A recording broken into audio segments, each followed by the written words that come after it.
This is a short recording looking at Roberto Calasso's Ruin of Kasch, which is an overview of how modernity has been brought in to European culture in the last 200 years. And I'm just going to be looking at a couple of extracts from pages 51 to 56. So to start with, he talks about the Spanish War. Another thing about this book is that it really is an amalgamation of, it's almost like different essays. It's as if someone has kind of scribbled things on the backs of envelopes and scraps of paper and then collated it all. So it doesn't move like a normal novel, but it has an overall thesis. So this extract is his observations of the Spanish War that took place. And he says that it is the Spanish War rather than the Russian campaign which displayed the recurrent ordeal among the ploughs, that holds the still only partly deciphered key to Napoleon and prefigures events which would devastate history. The war in Spain is the earliest successful vendetta of weakness over strength. The Dor mountain people, the, inverted commas, proud and filthy beggars, who cruelly harried the French troops and were the first who dared to fight as irregulars against the first modern regular armies, are not only the forebears of the partisans and later of the guerrillas and terrorists, flouting all strategy and order, as Carl Schmitt has shown. They are also the precursors of a vast dark shape whose features are only now becoming clear. Ethnic revolt, the rejection of the West as a soft epidermis superimposed on all lands, suffocating them. At ever shorter intervals, the epidermis splits, as in Iran with the ousting of the Shah, and with the murderous fury of the Mostazafin, the disinherited paupers, which bring us back to the partisan. Behind the partisan is the pauper, and it is the intertwining of these two figures which gives them their power to spread everywhere, as well as their capacity for self-deception, for the partisan will tend, and always has tended without knowing it, to serve an interested third party, who in the end dispossesses the rebels more subtly, turning them into docile agents. But will it always be this way? While the pauper will tend, and always has tended, to seize the weapons of the rich, in order to be even more harshly oppressed by other paupers. This bitter revolt, this rejection of the West, which is achieved by exploiting all the flotsam of the West, all its words chopped into sharp fragments, is a belated, furious reply to the purpose which Léon Bois, in his theological sarcasm, defined as the lofty idea of general sacrifice of the poor. In its pure form, the modern wants to eradicate the pauper. Indeed, in the most arrogant instance, it wants the pauper to eradicate the pauper. So let's just take a little look at those lines that Calasso has written.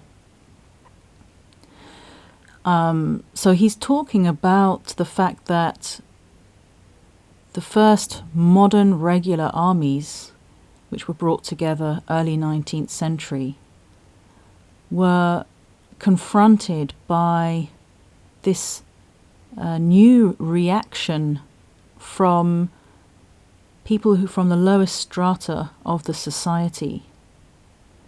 And Calasso defines the West with a capital W as a soft epidermis superimposed on all lands, suffocating them. And I think we can safely say that this is what the West has done across the globe for the last 200 years. It has covered it, suffocated it with its empty ideology and a superficial culture and a system of economics that has roped whole stratas of society into a system of psychological and physical slavery.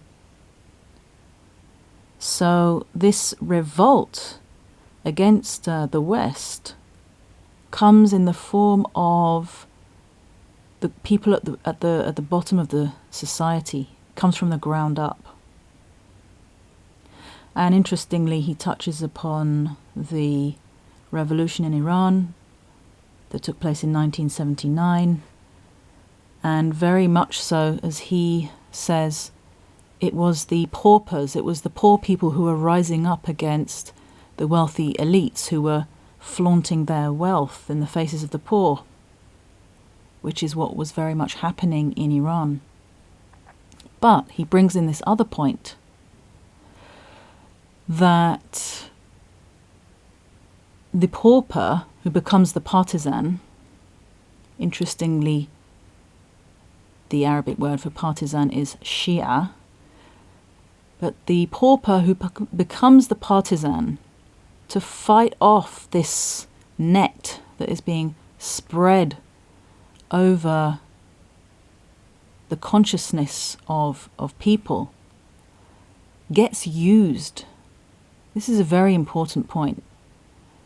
People with legitimate intentions who long for freedom, who throw themselves into a cause with their whole heart and with all their courage, get manipulated by an interested third party, as Calasso says, turning them into docile agents.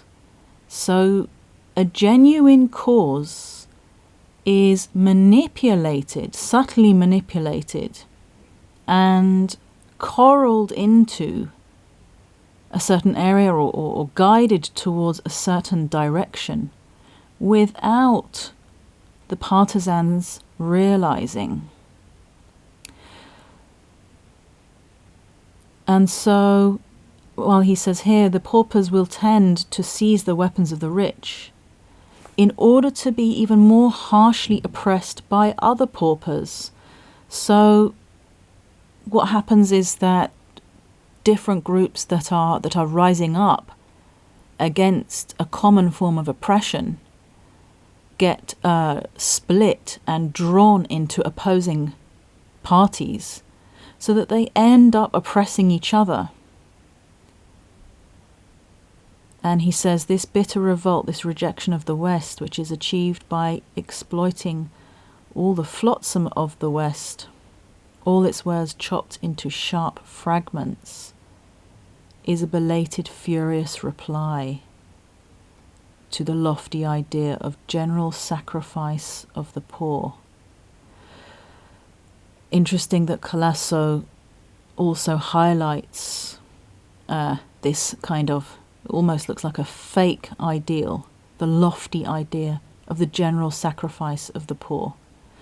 In actual fact, they, again, just get utilized for the elite, who will always somehow outmaneuver them. And then he says, in its pure form, the modern, so the modern with a capital M, the modern person wants to eradicate the pauper. In the most arrogant instance, it wants the pauper to eradicate the pauper. So, and this is what's happening in our world today, that groups that are at the bottom of the strata of the system are pitted against each other. Elites at the top are happy for these groups to fight each other while they just cash in. So often, actually, when you gain access to the higher echelons of power, you realize that the people at the top who posit a conflict in public with another party and get the public to turn against each other in this outward ideological conflict, those at the top who generate this conflict are actually friends. The two opposing parties who appear to be at odds with each other and rally the people behind them to fight each other are friends and are working together. And this is a very important point that Calasso highlights. So thank you for listening, and I'll load up another video soon.